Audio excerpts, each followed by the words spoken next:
Bendito sea el Señor y Padre de todo bien y toda misericordia. Vamos a continuar en este momento con el estudio del libro de los Hechos.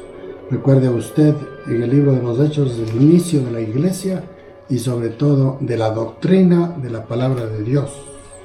El principio, la base, el fundamento, lo cual no puede ser alterado bajo ningún concepto por los hombres. Para recordar las partes que podríamos llamar básicas, principales de la doctrina del Señor, recuerde usted, vimos que los apóstoles eran única y exclusivamente los 12 que fueron nombrados, pero cuando hubo la situación que todos conocemos de Judas, nombraron un apóstol, y una de las características y las condiciones para ser apóstol tenía que haber andado juntamente con Jesús durante todo el tiempo de su ministerio. Por tanto, no hay apóstoles, sí, en la actualidad. Los apóstoles fueron los que estuvieron con Jesús. Las lenguas que se hablaban en ese tiempo eran idiomas conocidos de 14 tribus o personas que estaban en su propio idioma entendiendo la palabra de Dios. Que la iglesia se inicia en Pentecostés y no inició ninguna persona sino el Espíritu de Dios, porque sin el poder del Espíritu de Dios nadie podía haber iniciado una iglesia. Entonces, ¿quién inicia la iglesia? Es Jesucristo a través del Santo Espíritu del Señor. En cuarto lugar, Pedro y su primer discurso es el fundamento de la iglesia y nos enseña que el bautismo no salva, es una manifestación exterior en quien creemos, un testimonio vivo y efectivo de que somos pecadores y hemos sido bautizados en agua para lavamiento de pecados, pero el Espíritu Santo es quien nos bautiza con el poder y la gracia del Señor. En quinto lugar, la importancia de perseverar en la doctrina, lo hemos visto también. Y en sexto lugar, la sanidad física la da Dios por su voluntad. No siempre es la voluntad de Dios darnos la sanidad. Es atribución y potestad de Dios dar la sanidad. Bien, abra su Biblia en Hechos del capítulo 4 y vamos a tener asimismo una lectura de la palabra de Dios y vamos a hacer hincapié y a dar importancia a los acontecimientos que tienen mucho que ver con la doctrina de la palabra de Dios. El libro de los Hechos es la base, el fundamento de una iglesia que se inicia y que debemos nosotros continuar sin desvirtuar ni agregar absolutamente nada. Al desvirtuar estamos desechando el poder del Espíritu Santo. Al agregar estamos haciendo cosa igual. Nada podemos hacer sino darle honra a Dios a través de la Biblia y de la palabra de Dios, a través del libro de los Hechos. Hubo un gran revuelo de parte de los sacerdotes cuando este cojo fue sanado, y lógicamente los sacerdotes estaban muy preocupados con esas manifestaciones del Espíritu de Dios que hacía a través de los diferentes apóstoles que se registran en el libro de los Hechos. Entonces Pedro y Juan son llevados ante el concilio para ser juzgados y posiblemente amonestados o quizás presos por lo que estaban enseñando estos hombres de pocas letras, que no tenían ninguna importancia dentro del cuerpo que estaba manejando la religión. Versículo 4, capítulo 4, versículo 1 dice: hablando ellos al pueblo, vinieron sobre ellos los sacerdotes, con el jefe de la guardia del templo y los saduceos. Ahí estaban los opositores. Habían guardias, habían sacerdotes que estaban listos, prestos para desvirtuar lo que estos apóstoles vivieron, acompañándole a Jesús y vieron la resurrección del Señor. Por tanto, ellos tenían el poder suficiente para hablar con denuedo, con alegría, con seguridad, lo que Dios había hecho. Y esto fue dado en Pentecostés, que hemos leído en el capítulo 2. Resentidos de que enseñasen al pueblo y anunciasen en Jesús la resurrección de entre los muertos, lo echaron mano y lo pusieron en la cárcel hasta el día siguiente, porque ya era tarde. Mire usted, hay un celo, el celo humano es malo, pero el celo divino es divino y es perfecto. Pero el celo de Satanás es malo, y estos dice que tenían un celo maligno. ¿Quiénes? Los sacerdotes. No necesitaban tener guardias, no necesitaban hacer un concilio para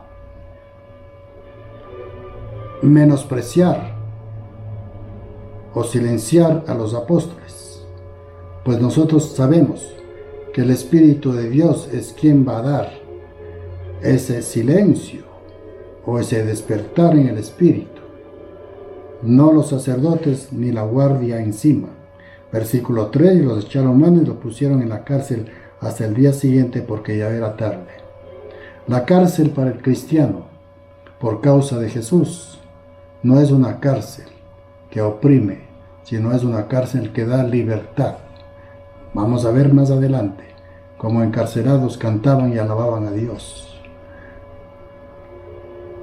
El cristiano no debe oprimirse ante los tiempos difíciles, debe angustiarse en cierta manera, pero luego de una oración, de una confianza en Dios, usted puede confiar en que Jesús, el Espíritu Santo y el poder del Padre lo va a sacar de ese tiempo difícil. Ellos estaban angustiados, los sacerdotes, con el celo maligno, pero muchos de los que habían oído la palabra creyeron, y el número de varones era como 5,000. Note usted que siempre cuando la iglesia empieza a ser perseguida, y que en la actualidad ya está empezando a ser perseguida de una manera seria y bien concertada, nosotros tenemos que unirnos y pegarnos más a la palabra de Dios. Habrán momentos en que va a haber oscuridad, pero en esa oscuridad nosotros como cristianos estamos llamados para resplandecer con la verdad que Dios ha depositado en nosotros. Aconteció al día siguiente que se reunieron en Jerusalén los gobernantes, los ancianos y los escribas, y el sumo sacerdote, Anás y Caifás, y Juan y Alejandro, y todos los que eran de la familia de los sumos sacerdotes. Y aquí es importante notar algo. El sumo sacerdote en ese tiempo, en el tiempo de la resurrección de Jesús y en tiempo de Jesús mismo, habían dos sumos sacerdotes, Anás y Caifás. El uno era el yerno y el otro era el suegro. Y Juan y Alejandro y todos los que eran de la familia de los sumos sacerdotes. Es decir, había un grupo familiar que se estaba oponiendo a la predicación libre del Evangelio, de la palabra de Dios. Autoridades que estaban reunidas para callar la verdad. Y la verdad nunca se puede callar. La verdad puede estar en alguna parte, pero de pronto resplandece como la luz de un nuevo día. Y poniéndolos en medio les preguntaron: ¿con qué potestad o en qué nombre habéis hecho vosotros esto? Qué interesante. La pregunta que le hacen es: ¿con qué potestad o en qué nombre? Y ellos no sabían.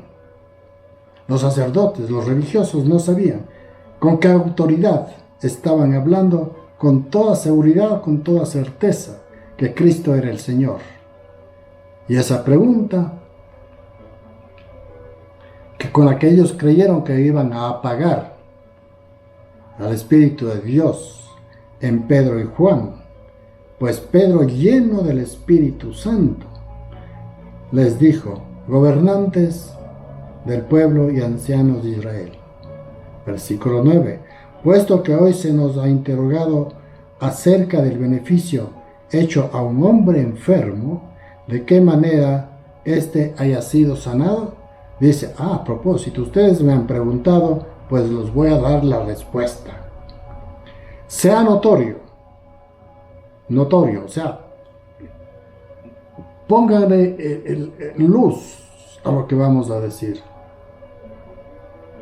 Póngale con letra negrita, una letra diferente a lo que usted está leyendo en el Espíritu, sea notorio lo que el Señor dice. A todos vosotros y a todo el pueblo de Israel, que en el nombre de Jesucristo de Nazaret, a quien vosotros crucificasteis y a quien resucitó de los muertos, por él este hombre está en vuestra presencia sano. ¿Quién sanó? Jesús. Él dio esa sanidad a este hombre. Ahora, versículo 11. Necesitamos aclarar algo aquí. Muchos dicen: ¿qué es esto de la piedra angular, la piedra principal? Vamos a ver. Versículo 11. Este Jesús es la piedra reprobada por vosotros, la piedra desechada. Significa esto, reprobada, la piedra hecha de menos, sin tomarlo en cuenta. Dice: por vosotros, ustedes los edificadores. Es interesante ver cómo cada vez que ellos preguntaban algo, estos dos apóstoles llenos del Espíritu Santo, las preguntas y toda cosa que creían con las que iban a acabar la presencia de Dios en estos hombres, sirvió más bien para aclarar y dar más luz a su entendimiento y a quienes creían. Ellos no creyeron, ellos vivieron en la oscuridad y murieron en la oscuridad. Dice: ha venido a ser la cabeza de ángulo. Recuerde usted que al construir un puente, el puente más seguro que se ha edificado es aquello que es en forma de arco. Ese es el puente más seguro por todos los tiempos.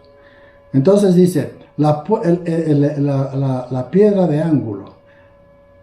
Generalmente un puente se construye en forma de arco, pero el arco viene de un lado, viene de izquierda y el otro viene de derecha, y llegan a unirse las dos construcciones de un lado y del otro, pero en el centro hay una piedra que es la principal, que la une a las dos columnas. Y esa piedra principal, puesta en el centro de este ángulo del puente, del arco del puente, esta es la que soporta todo el peso de la construcción. Por eso es el puente en forma de arco es uno de los puentes más seguros, porque todo el peso soporta el centro, la piedra que está metida entre las dos puntas del arco. Y entonces dice: este Jesús es la piedra reprobada por vosotros, la piedra reprobada. Es decir, ellos rechazan a Jesucristo sin reconocer que Él ha venido a ser la cabeza de ángulo. Esto significa que Jesús vino y fue la cabeza de ángulo. El pueblo de Israel era un pueblo escogido por Dios, y los pueblos gentiles por el otro lado venía a ser la cabeza de ángulo, el soporte, la unidad de un pueblo judío y de un pueblo no judío, de un pueblo gentil. Dice: vino a ser la cabeza, soportar el peso de los judíos y el peso también de los gentiles. Dice: y en ninguno otro hay salvación, porque no hay otro nombre bajo el cielo dado a los hombres en que podamos ser salvos. Volvemos a recalcar nuevamente que en ninguno otro puede haber salvación. Nosotros como hijos de Dios, como cristianos, somos santos, apartados del mundo. Eso es lo importante. Bien, entonces dice, y ninguno hay otra salvación. No hay en ninguno otro. Habrán hombres que han sido consagrados a Dios, pero ¿quién tiene la salvación? Es Jesucristo, porque Él murió, porque Él bajó, porque Él nos dio vida y nos limpió de todo pecado. Y dice Lucas, el autor de este libro, entonces viendo el denuedo de Pedro y de Juan, y sabiendo que eran hombres sin letras, y del vulgo se maravillaban, y le reconocían que habían estado con Jesús. Desmenuzamos un poquito el versículo 13, y dice, ellos estaban con una facilidad de la palabra, con una facilidad de la exposición de la palabra, que estaban seguros. El denuedo es el aplomo, la seguridad y el gusto y la satisfacción que ellos tenían de comentarles que Jesús había sido la piedra de ángulo, la unión de las dos civilizaciones. Y entonces les llama la atención y dice, pero si estos son, ¿quiénes eran ellos? Eran gente del vulgo, eran personas que no sabían ni leer ni escribir, y con el tiempo Dios les dio esa autoridad y ese poder para escribir cartas. Y justamente tenemos una carta de Pedro, 2 cartas de Pedro, 5 de Juan, y ahí vemos nosotros como el Espíritu de Dios se va manifestando en quienes hemos confiado en Él. Y dice, les reconocían que habían estado con Jesús. Claro, hablando con ese aplomo, con esa autoridad que solo el Espíritu de Dios da. Entonces era un testimonio vivo de que ciertamente ellos han sido bendecidos por Dios, porque ellos escucharon y tenían la intrepidez de los que solo los apóstoles podían tener para enseñar la palabra de Dios, y que no estaban resueltos a declinar ni a debilitar su fe a través de la enseñanza del Señor. En Corintios el capítulo 1,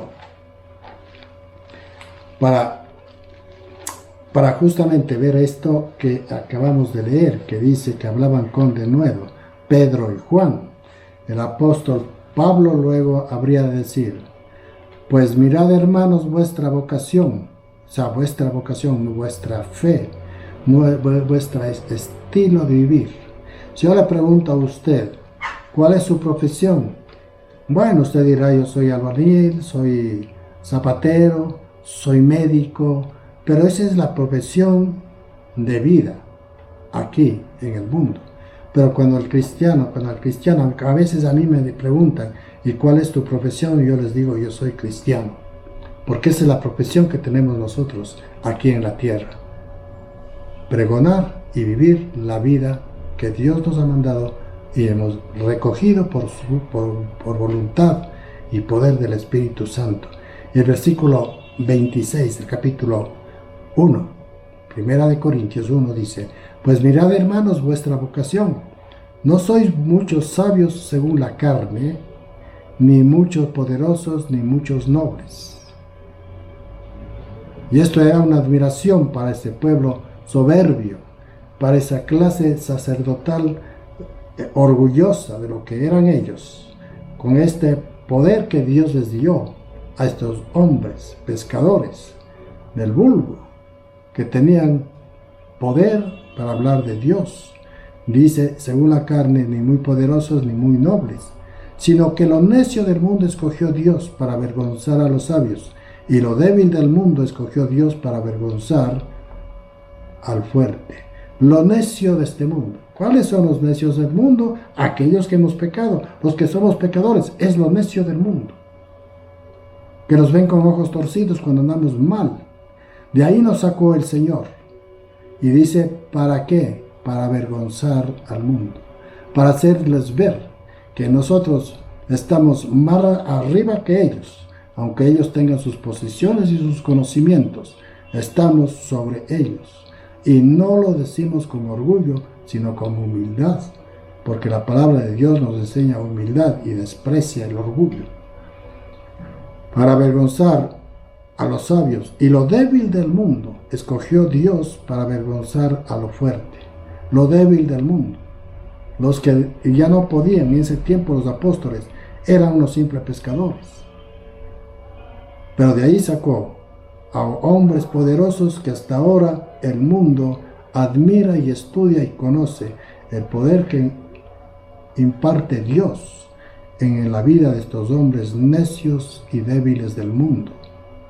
Dice, para avergonzar a los fuertes y lo vil del mundo y lo menospreciado escogió Dios. Lo vil, lo último, los marginados de la sociedad, los que mataban, los borrachos, los drogadictos, los homosexuales, toda esa clase de gente Dios cogió. Lo despreciado, lo vil del mundo escogió para hacer lo que no fueron. Dice así el Señor, escogió y lo que no es, la vergüenza de la sociedad, para deshacer lo que es.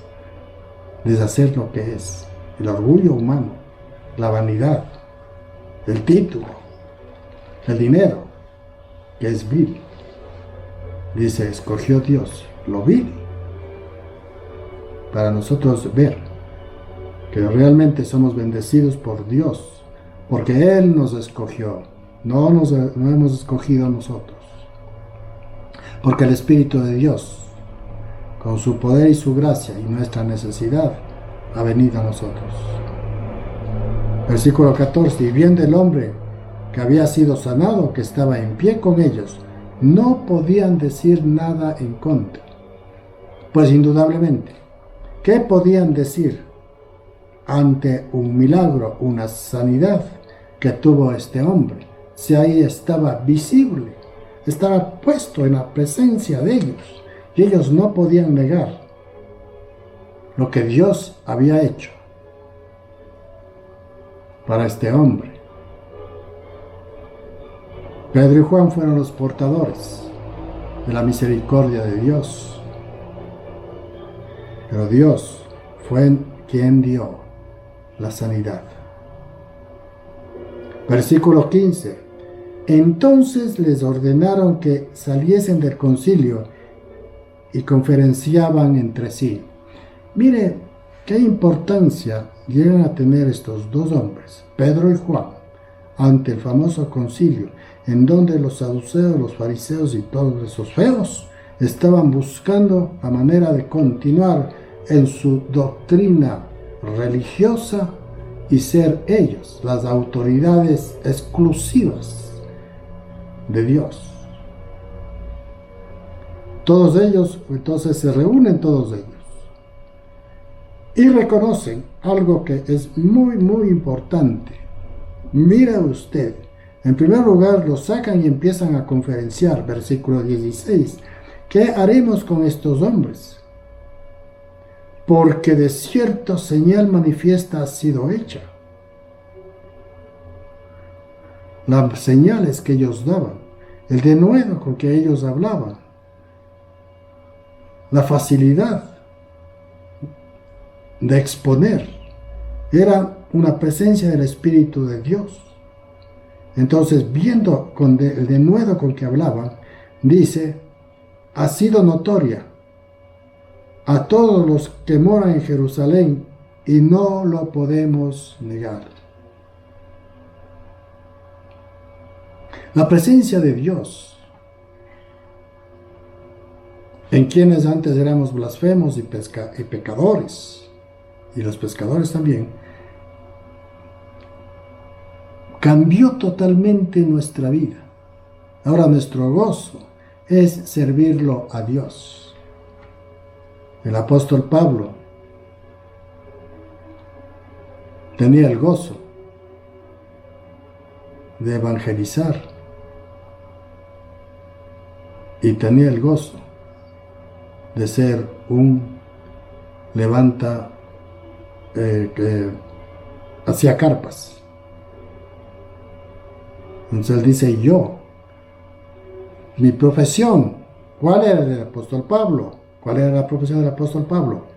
No era hacer carpas, la profesión del apóstol Pablo era servirlo al Señor, y se mantenía haciendo carpas.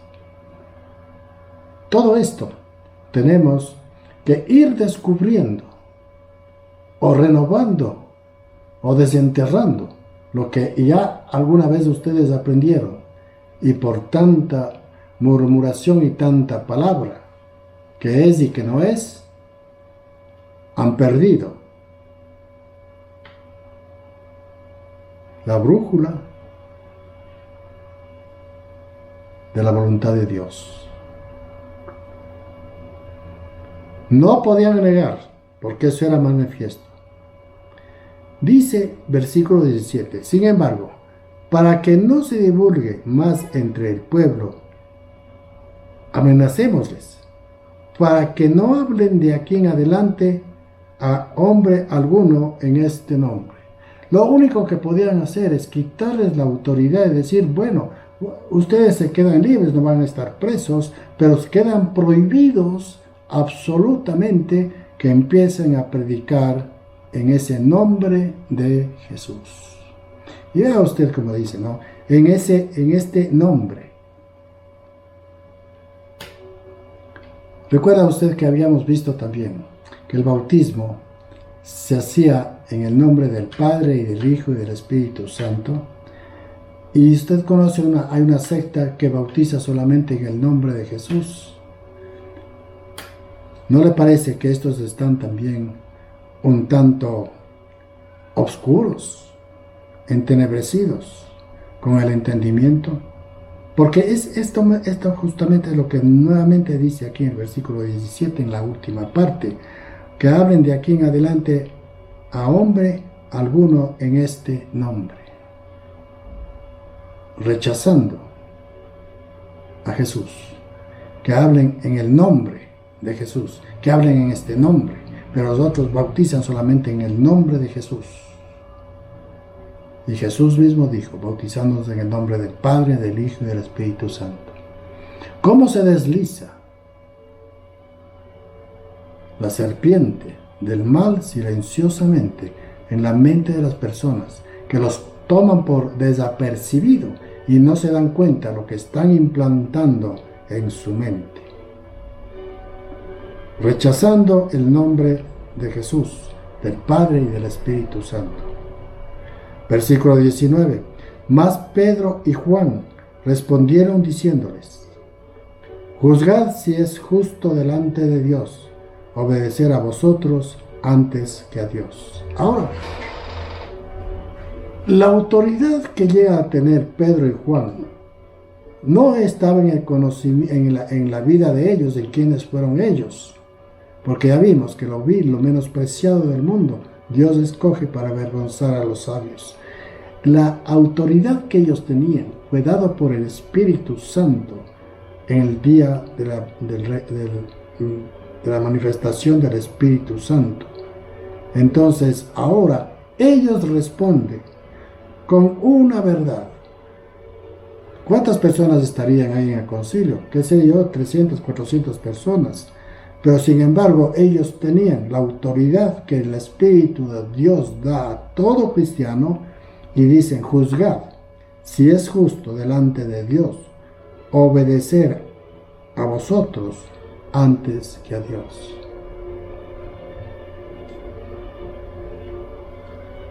Fueron encarcelados una noche, fueron puestos en un estado de depresión para ver si podían apagar el espíritu que estaba en ellos. Pero sin embargo, ellos no se amilenaron. Estaban lo suficientemente poderosos con la palabra de Dios, con la presencia del Espíritu Santo. Frente a estos 200, 300 ojos acusadores, Respondieron ellos: juzgad si es justo delante de Dios obedecer a vosotros antes que a Dios. Este tiene que ser para el cristiano también un lema para evangelizar, para no avergonzarnos de ser creyentes, sino estar llenos del Espíritu Santo. Juzgad si es justo delante de Dios obedecer a vosotros antes que a Dios. Qué importante. Porque no podemos dejar de decir lo que hemos visto y oído. Indudablemente, una persona que ve y oye y está, es el testigo más seguro para cualquier situación de juicio. Y ellos, como testigos de Jesús, el Hijo del Hombre, el Hijo de Dios, que Él era la cabeza de ángulo, el que edificó la iglesia, no podían negar y estaban dispuestos, y después lo dieron su vida misma por la verdad. ¿Cuánto necesitamos nosotros hablar de la verdad y no temer al hombre, sino glorificar a Dios? Juzguen ustedes. No podemos dejar de decir lo que hemos visto y oído. Ellos entonces les amenazaron y les soltaron. La insistencia de estos hombres les amenaza, pero les sueltan, no hallando ningún modo de castigarlos por causa del pueblo, porque todos glorificaban a Dios por lo que se había hecho. Las manifestaciones de Dios en el hombre, la manifestación, aunque no haya sido un minusválido, aunque hayan sido personas normales, la manifestación de Dios tiene que estar presente en todo cristiano, que sus parientes, sus antepasados, sus hijos, los amigos y todos vean que realmente usted es un hombre nuevo, un hombre nacido de nuevo. No tiene que avergonzarse, tiene que usar el poder del Espíritu de Dios. Usted que reconoció a Jesús como su Señor y Salvador, tiene el poder del Espíritu de Dios, pero no lo guarde, utilice el Espíritu de Dios para que sea un miembro útil para la iglesia. Porque todos glorificaban a Dios, ser testimonio vivo, para que Dios sea glorificado, porque el mundo está puesto los ojos en nosotros. Y la única manera de glorificar silenciosamente es con nuestro comportamiento, como hijos de Dios, de paciencia, de amor, de misericordia, de mansedumbre, de templanza, todos esos dones que el Espíritu de Dios nos da a cada uno de nosotros. Que flaqueamos en alguno de los dones, es cierto, pero no por eso quiere decir que no tenemos al Espíritu de Dios, que siempre seremos deudores del Espíritu Santo y de Dios y su gracia, vamos a ser deudores, pero procuremos cada vez más ser más diligentes para servirlo a Dios y tener compasión por una humanidad que se está perdiendo.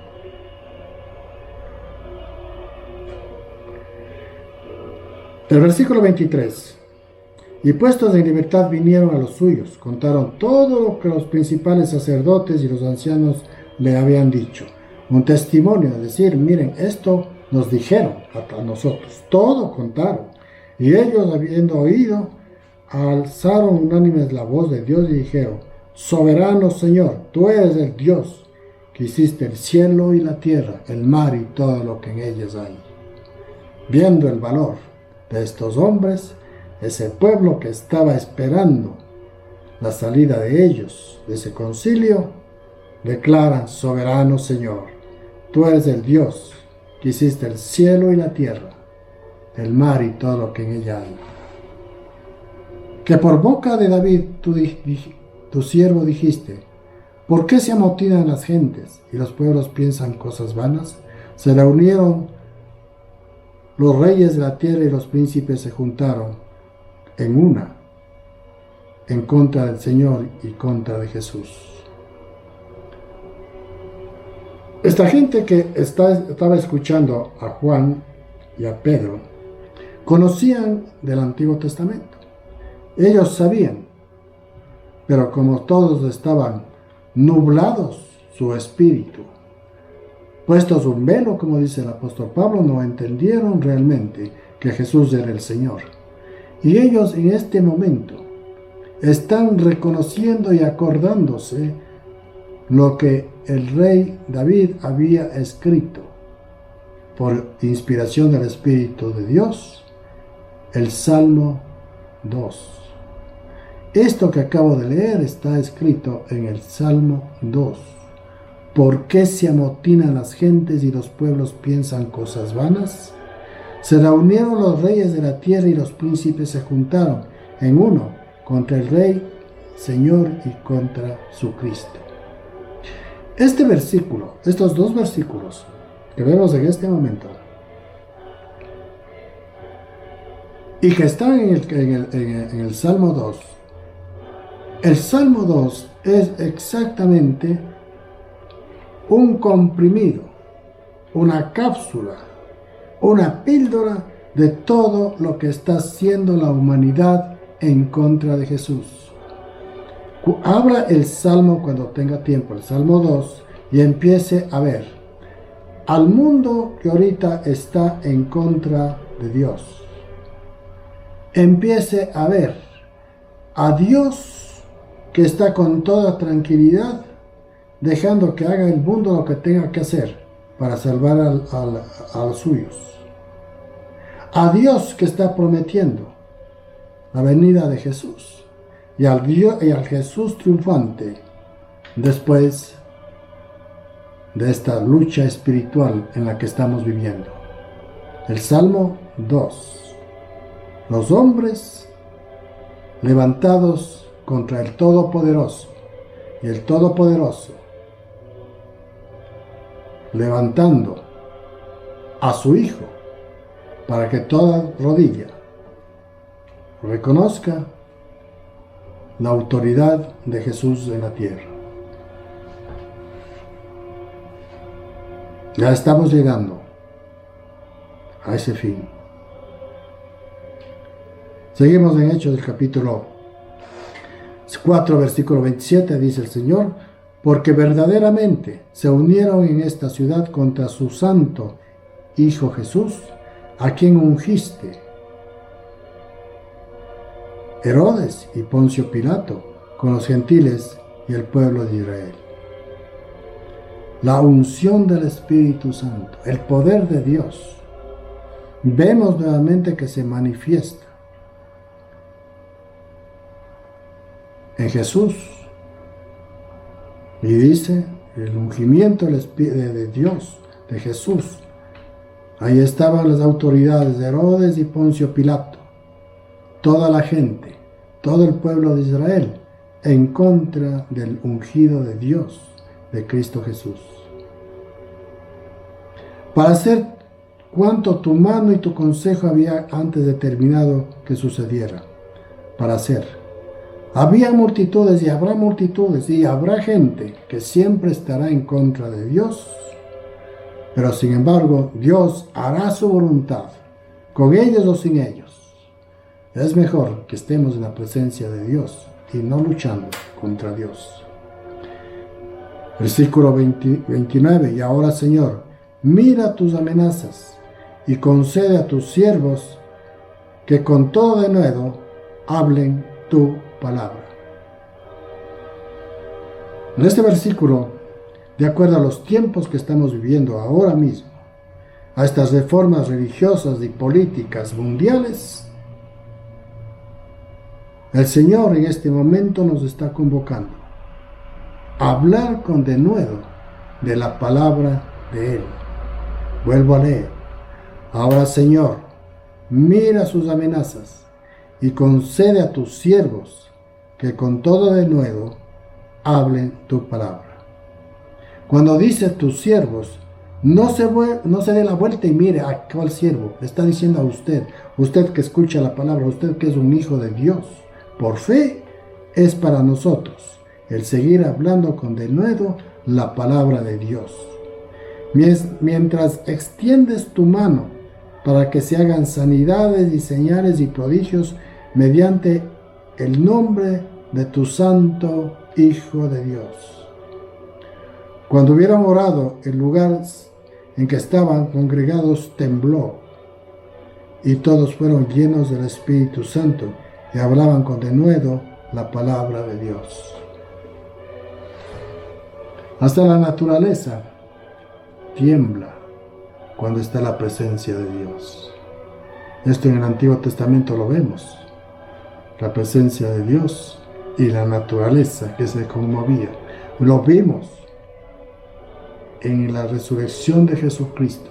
En cuanto expiró, dice que la tierra tembló en ese momento. La naturaleza se quiebra ante la presencia de Dios.